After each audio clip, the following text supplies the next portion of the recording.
वो अपना अलग अलग अलग अलग अलग अलग संगठन बना रखा है। यादवों का संगठन अलग है, आज भी भगवान के भक्त बने हुए हैं। हम भी राष्ट्रीय संघ में काम कर चुके हैं।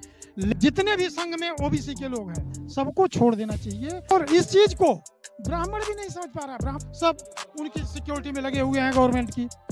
जो राष्ट्र और राष्ट्रीयता, मुल्क और जमहूरियत, वतन और वक्त, भारत और भारतीयता के तकाजे को समझता है। और कहाँ से आए हैं आप? मैं दिल्ली के पास गाजियाबाद है, गाजियाबाद जिले का मैं राष्ट्रीय पिछड़ा वर्ग मोर्चा, क्या नाम है आप? शिव शंकर यादव अध्यक्ष हूँ मैं। क्या बताएंगे इस अधिवेशन में जिन मुद्दों को लेकर ये अधिवेशन हो रहा है?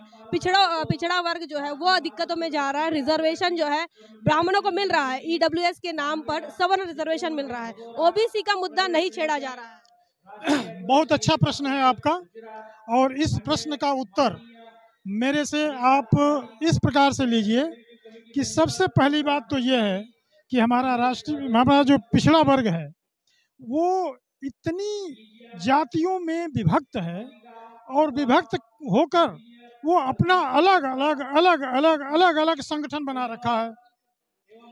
यादवों का संगठन अलग है, जाटों सत्ता में भी रहे हैं, यादव तो सत्ता में भी रहे हैं, फिर भी दिक्कत है। लेकिन तथाकथित कुछ दिनों के लिए रहे और फिर नहीं आ पाएंगे। जाट में रहे उत्तर प्रदेश। कभी भी कोई जातीय संगठन के नाम पर सत्ता में आ नहीं पाएगा। सत्ता में आने के लिए उसे गठजोड़ करना पड़ेगा, और गठजोड़ करने के लिए उसको विनम्र होना पड़ेगा, और सबको अपना बनाना पड़ेगा। अपनापन की दृष्टि से देखना पड़ेगा लोगों को, सबको एक साथ लेकर चलना पड़ेगा।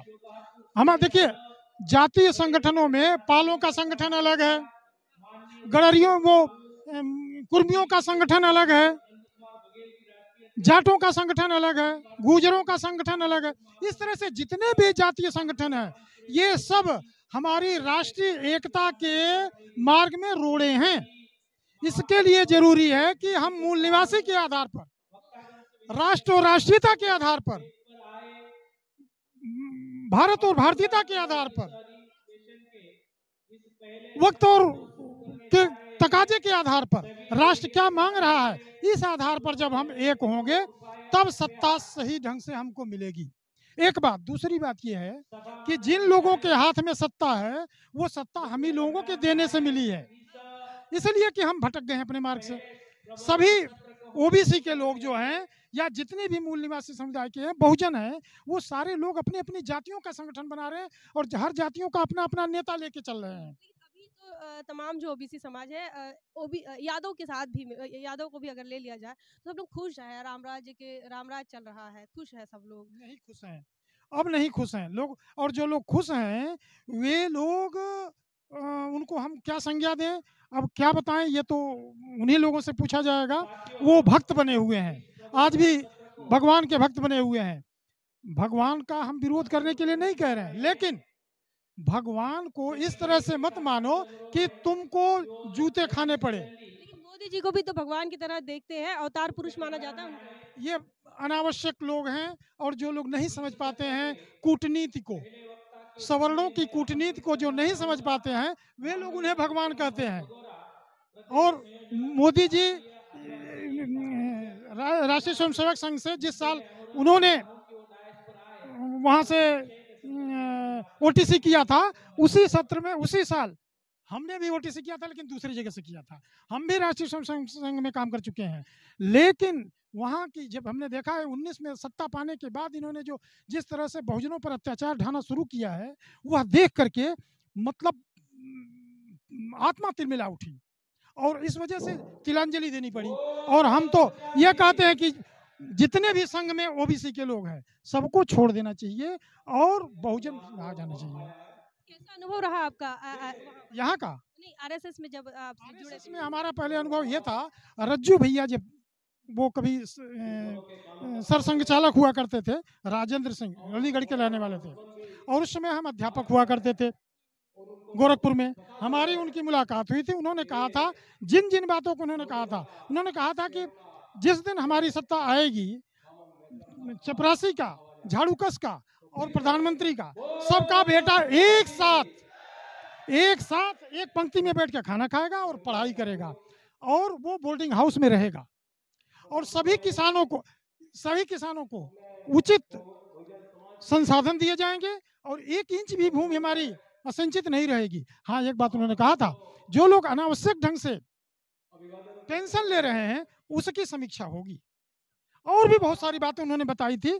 जब कभी अब टाइम मिलेगा तो सारी बातें बताऊंगा। सत्ता में आने के बाद जो बात कही, उनको देखने के बाद, उनकी बात सुनने के बाद हम बड़ी सख्ती के साथ जुड़ गए थे संघ के साथ। लेकिन अब जब सत्ता में संपूर्ण रूप से सत्ता जब दिला दी गई है, तो इन्होंने सिर्फ एक वर्ग विशेष का हित करना चाहा, पूंजीपतियों का हित करना चाहा, और इस चीज को ब्राह्मण भी नहीं समझ पा रहा। ब्राह्मण में भी कुछ लोग हैं जिनका हित हो रहा है, बनिए भी जो कुछ लोग हैं उनका हित हो रहा है, समझ रहे हैं ना।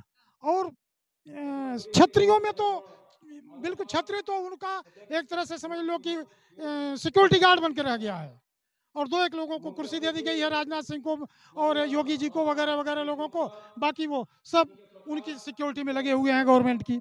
आप जिस संगठन में काम कर रहे हैं उसके माध्यम से क्या बताना चाहेंगे अपने ओबीसी भाइयों को? वाम सेफ ही एक ऐसा संगठन है जो राष्ट्र और राष्ट्रीयता, मुल्क और जमहूरियत, वतन और वक्त, भारत और भारतीयता के तकाजे को समझता है, और समस्त ओबीसी, एससी, एसटी, माइनॉरिटी को एक साथ आंख बंद करके वाम सेफ के साथ जुड़ जाना चाहिए। और यही नहीं, जितनी भी छोटी छोटी पार्टियां हैं, लोकल पार्टियां हैं, उन पार्टियों के सभी नेताओं को, जितने भी नेता हैं विपक्षी या छोटे मोटे जितने भी संगठन बनाए हैं, अभी 6 और 7 दिसंबर को रामलीला मैदान में कुछ लोगों की मीटिंग हुई थी, उसमें भी मेश्राम साहब गए थे। उन्होंने बताया था कि ये जो तुम लोग इतने नेता तो इतने हो गए और संख्या कम क्यों आई, तो इसका मतलब तुम लोग अपने लोगों को लाए नहीं। तो नेताओं में भी अभी हमारे जो हैं उनको बड़ी कमी है। सबको एक मंच पर आकर के और वाम सेफ के समक्ष आत्मसमर्पण कर देना चाहिए और आकर के जुड़ जाना चाहिए।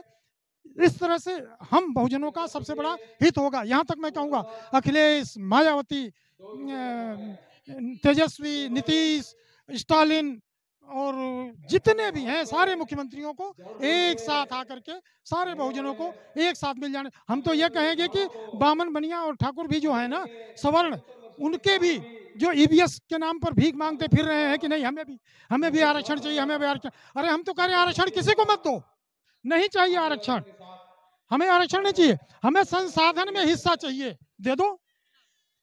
हमारे प्रोफेसर नहीं है, हमारे डॉक्टर नहीं है, हमारे अध्यापक नहीं है, हमारे लोगों को पढ़ने के लिए स्कूल नहीं है, हमारे पास खेत नहीं है, हमारे पास कोई संसाधन नहीं है, सब केवल हम मजदूर बन के रह गए हैं इस देश के।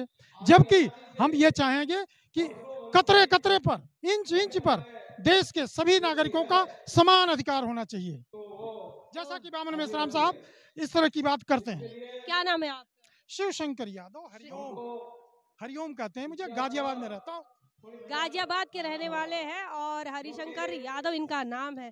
इनकी बातों से आपको क्या आप सोच रहे हैं, आपका क्या ख्याल आपके दिमाग में आ रहा है, कमेंट सेक्शन में जरूर बताएं। इनके कहने के लिए, इनकी बातों को लेकर आप कितने सहमत हैं, कमेंट सेक्शन में लिखें। बने रहे द थिंग पर। जय भीम, जय भारत।